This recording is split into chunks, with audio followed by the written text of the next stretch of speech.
जनसंख्या घनत्व को प्रभावित करने वाले कारक। तो यहाँ पे हमें जो है जनसंख्या घनत्व को प्रभावित करने वाले कौन कौन से कारक है वह बताए गए हैं।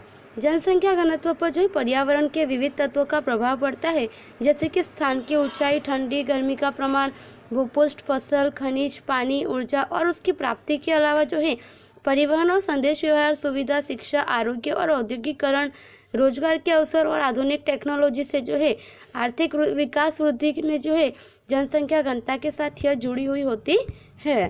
तो ये सारे जो है हमें उस पर कारक देखने को मिलते हैं। यहाँ पे आपको जो है अहमदाबाद में जैसे कि कितने पुरुष है, कितने महिलाएं हैं और कुल जनसंख्या कितनी है वह बताया गया है। इस तरह से आपको जो यहाँ पे पूरे गुजरात का बताया गया है। अधिक जनसंख्या वाले राज्य उत्तर प्रदेश, महाराष्ट्र, बिहार, पश्चिम बंगाल तथा मध्य प्रदेश जो है यहाँ पे हमें जनसंख्या ज़्यादा देखने को मिलती है।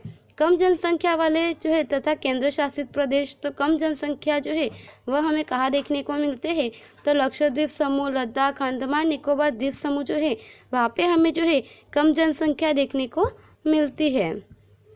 जन्म दर, तो आगे हमें जन्म दर के विषय में बताया है कि किसी भी निश्चित क्षेत्र में प्रति 1000 की जनसंख्या पर जो है एक वर्ष में जन्म लेने वाले जो है जीवित बालकों की संख्या को जो है जन्म दर कहा जाता है।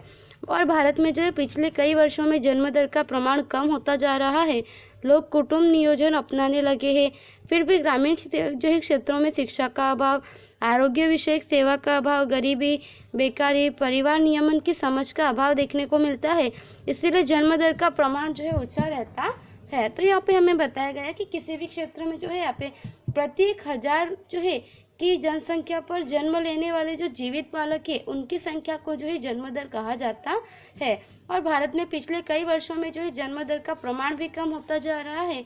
लोग कुटुंब नियोजन अपनाने लगे हैं, फिर भी ग्रामीण क्षेत्रों में जो है यहाँ पे शिक्षा का अभाव, आरोग्य विषयक सेवा का अभाव है, गरीबी, बेकारी, परिवार नियमन की समझ का अभाव देखने को मिलता है।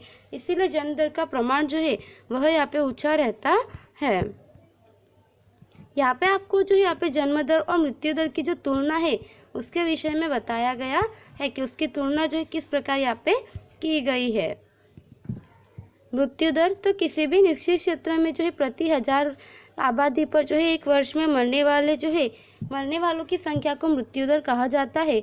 जो जन्म लेता है उसकी मृत्यु निश्चित है, इसीलिए मृत्यु दर को शून्य पर जो है नहीं लाया जा सकता है। फिर भी संशोधन, डॉक्टरी उपचार, रोग, दवा नियंत्रण जो है दवा रोग नियंत्रण, आधुनिक टेक्नोलॉजी से जो है मृत्यु दर नीचे लाई जा सकी है।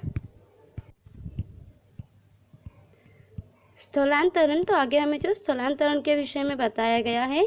मानव आबादी एक स्थान से दूसरे स्थान पर निवास करने में जो परिवर्तन है करे उसे जो स्थलांतरण कहा जाता है। अपनी आजीविका और विकास के लिए जो मनुष्य का विविध प्रवृत्तियां मनुष्य को करनी पड़ती है, जिसमें से सामाजिक और जो सांस्कृतिक आवश्यकताएं जन्म लेती है। अर्थात जो है मनुष्य अपने अनुकूल स्थान को पसंद करके वहाँ पे निवास करता है और समय समय पर परिवर्तन भी करता रहता है। जैसे कि शिक्षा, व्यापार, उद्योग, रोजगार व्यवस्था जैसे कारणों से जो है ग्रामीण आबादी शहर की तरफ आकर्षित होती है। वर्तमान समय में गुजरात में जो है 62% ग्रामीण क्षेत्र में और 38% जो है शहरी क्षेत्रों में निवास करते हैं। तो यहाँ पे हमें स्थलांतरण के विषय में बताया गया है कि मानव आबादी जो एक स्थान से दूसरे स्थान पर जो है निवास स्थान में परिवर्तन करते हैं उसे हम स्थलांतरण कहते हैं। और अपनी आजीविका और जो है यहाँ पे अपने विकास के लिए मनुष्य को जो कई प्रवृत्तियाँ करनी पड़ती है, अर्थात कि जो है यहाँ पे अपने अनुकूल के स्थान को पसंद करके निवास करते हैं और उन जगहों में जो कई बार यहाँ पे जो है परिवर्तन भी करते रहते हैं। जैसे कि वहाँ पे जो यहाँ पे गांव में रहने वाले लोग जो है शिक्षा प्राप्त करने के लिए, व्यापार उद्योग के लिए, रोजगार व्यवस्था जैसे जो है यहाँ पे सभी कारणों से जो है यहाँ पे शहर की तरफ आकर्षित होते हैं और शहरों में आकर जो है रहते हैं, जिसकी वजह से शहरों की जनसंख्या में भी वृद्धि देखने को मिलती है। तो वर्तमान समय में हमारे गुजरात में जो है 62% ग्राम क्षेत्रों में और शहरी क्षेत्रों में जो है 38% लोग निवास करते हैं। बस्ती का स्तर, कुल जो इस जनसंख्या के विविध समूह के किए गए वर्गीकरण को यहाँ पे बस्ती का स्तर कहा जाता है कि कुल जनसंख्या के जो विविध समूह में उसे वर्गीकरण किया जाता है, जिसमें स्त्री पुरुष का वर्ग, उम्र का वर्ग, साक्षरता के प्रमाण का वर्ग, ग्रामीण शहरी आबादी का वर्ग, धार्मिक तथा भाषाकीय वर्ग, व्यावसायिक वर्ग का समावेश होता है। अनेक वर्ग के अनुसार जो यहाँ पे जानकारी प्राप्त करने के लिए बस्ती का ढांचा जानना भी आवश्यक है।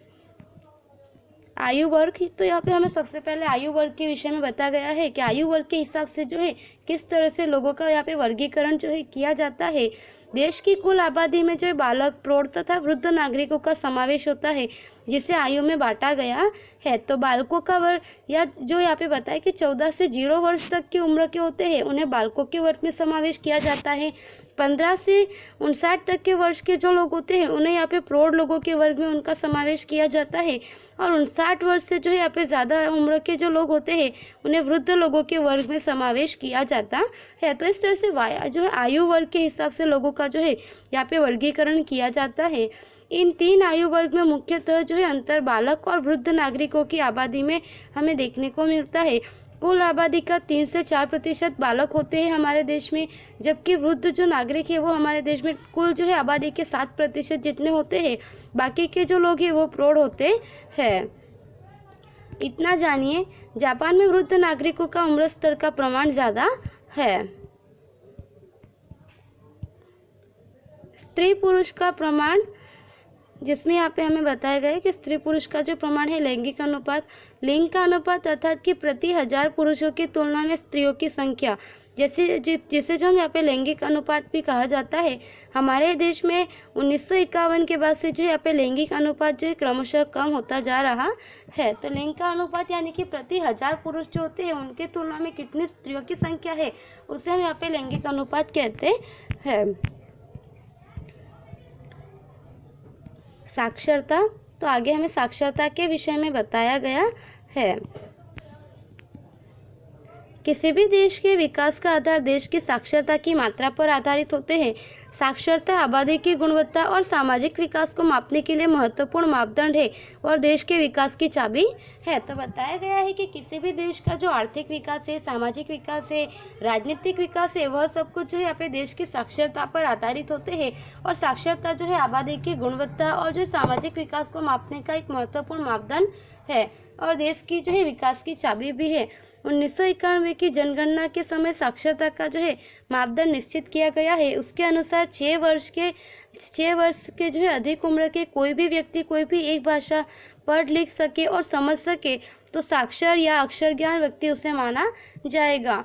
भारत में साक्षरता का प्रमाण जो है क्रमशः बढ़ता जा रहा है, यह अच्छी बात है। तो यहाँ पे हमें बताया कि 1991 की जनगणना में जो है साक्षरता का मापदंड निश्चित किया गया है कि 6 वर्ष का जो है कोई भी या तो 6 वर्ष से अधिक उम्र का कोई भी बालक जो है एक भाषा को पढ़ सके, समझ सके और लिख सके तो उसे जो हम यहाँ पे साक्षर या अक्षर ज्ञान व्यक्ति मान सकते हैं। और भारत में साक्षरता का प्रमाण जो है यह बढ़ता जा रहा है और यह हमारे देश के लिए अच्छी बात है।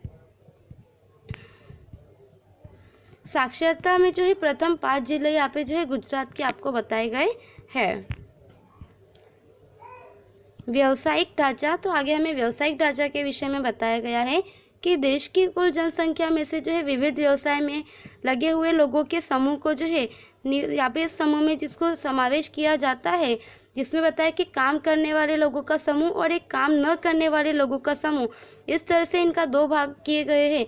और देश में तेजी से होने वाले औद्योगिकरण के कारण जो है यहाँ पे काम करने वाले का समूह जो है वह बढ़ता जा रहा है। तो आगे हमने देखा था कि जो है यहाँ पे किस तरह से उनका वर्गीकरण किया, तो उम्र के हिसाब से, आयु के हिसाब से वर्गीकरण किया गया। तो यहाँ पे जो है काम करने वाले और काम न करने वाले इस प्रकार से जो है 2 भागों में यहाँ पे लोगों का जो है इनका वर्गीकरण किया गया है। और हमारे देश में औद्योगिकीकरण की प्रक्रिया वगैरह बढ़ रही है, जिसकी वजह से काम करने वाले जो वर्ग है उनकी संख्या बढ़ती जा रही है। जनसंख्या में परिवर्तन, देश की आबादी में जो है 2 प्रकार का परिवर्तन देखने को मिलता है। एक है संख्यात्मक परिवर्तन, कहीं कहीं आबादी में कमी या अधिकता देखने को मिलती है। आबादी वृद्धि दर और स्थलांतरण के कारण ऐसा होता रहता है। इसके अलावा भूमिहीन लोगों की स्थिति, कम जमीन प्रमाण, शहरीकरण और सामाजिक और व्यवस्था तंत्र के कारण जो है आबादी में भी कमी वृद्धि होती रहती है। तो यहाँ पे हमें बताया कि कहीं कहीं पर जो है आबादी में हमें वृद्धि या अधिकता देखने को मिलती है। आबादी वृद्धि दर और स्थलांतरण ऐसा जो है कारण होते हैं। इसके अलावा जो कई बार भूमिहीन लोगों की स्थिति, कम जमीन का प्रमाण होता है उनके पास, शहरीकरण होता है और सामाजिक और व्यवस्था तंत्र के कारण जो है हमें आबादी में कमी वृद्धि देखने को मिलती है। उसमें दूसरा है गुणात्मक परिवर्तन। तो व्यक्ति का विचार और स्वभाव, रहन सहन, जीवन शैली में आने वाला जो परिवर्तन है वह गुणात्मक परिवर्तन है, जिसके पीछे जो उद्यम, राष्ट्रीय भावना, उत्साह, साहस आदि जवाबदार कारण होते हैं, जिसमें जो यहाँ पे व्यक्ति के वैचारिक, सामाजिक, सांस्कृतिक जीवन में भी परिवर्तन आते जाते होते हैं। धार्मिक समूह। तो भारत सर्वधर्म संभाव रखने वाला देश है। इसमें प्रत्येक धर्म का पालन करने वाली प्रजा निवास करती है, जिसमें हिंदू धर्म का पालन करने वाली प्रजा ज़्यादा है। और उसमें जो है उसके बाद यहाँ पे क्रमशः इस्लाम, ईसाई और जो है सिख, बौद्ध, जैन, पारसी धर्म का पालन करने वाले लोग रहते हैं। तो धार्मिक समूह में हमें बताया कि हमारे देश में जो है सभी धर्म के लोग रहते हैं और इसमें सबसे ज़्यादा जो है हिंदू धर्म का निवास, हिंदू धर्म को मानने वाली प्रजा ज़्यादा है। उसके बाद जो है बाकी के क्रम बताए गए हैं उसके हिसाब से यहाँ पे सभी धर्मों के लोग रहते हैं। भाषा की और समूह। तो यहाँ पे हमें बताया कि भारत बहुत बड़ा और विविधता वाला देश है। इसमें अनेक भाषाएं और बोलियां बोली जाती हैं। संविधान के अनुसार वर्तमान समय में जो है 22 भाषाएं हैं। हिंदी और अंग्रेजी को प्रशासनिक भाषा का स्थान दिया गया है।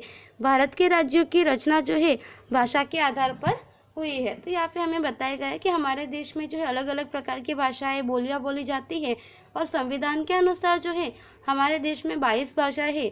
हिंदी और अंग्रेजी भाषा को जो है प्रशासनिक भाषा का स्थान दिया गया है और सभी राज्यों का जो है यहाँ पे रचना जो है भाषा के आधार पर हुई है। स्वास्थ्य समूह। मानव का आरोग्य अर्थात कि शारीरिक, मानसिक, आर्थिक, सामाजिक और आध्यात्मिक तत्वों के साथ जो है समृद्धि को आरोग्य कहा जाता है। उत्तम स्तर का आरोग्य जो है राष्ट्र के विकास की प्रक्रिया को गतिशील बनाता है। तो इस तरह से यहाँ पे स्वास्थ्य समूह के विषय में बताया गया है। राष्ट्रीय जनसंख्या नीति।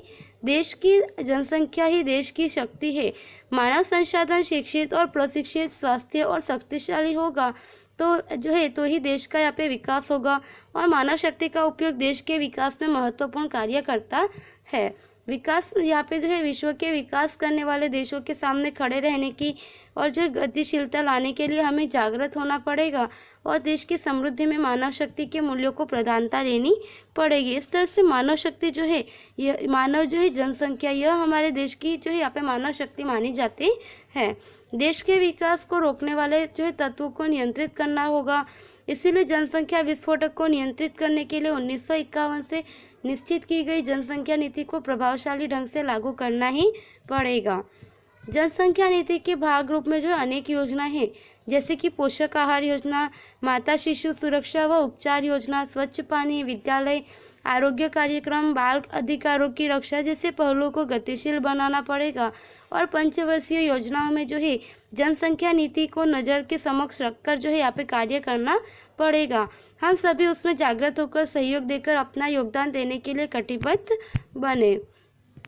स्वस्थ भारत, समृद्ध भारत, शारीरिक मानसिक समृद्ध नागरिक ही समृद्ध देश है। कम बाल, जय गोपाल, हम दो हमारे दो, छोटा परिवार सुखी परिवार, यह जो है यहाँ पे सरकार के द्वारा जो यहाँ पे नीति बनाई गई है वह यहाँ पे बताया गया है।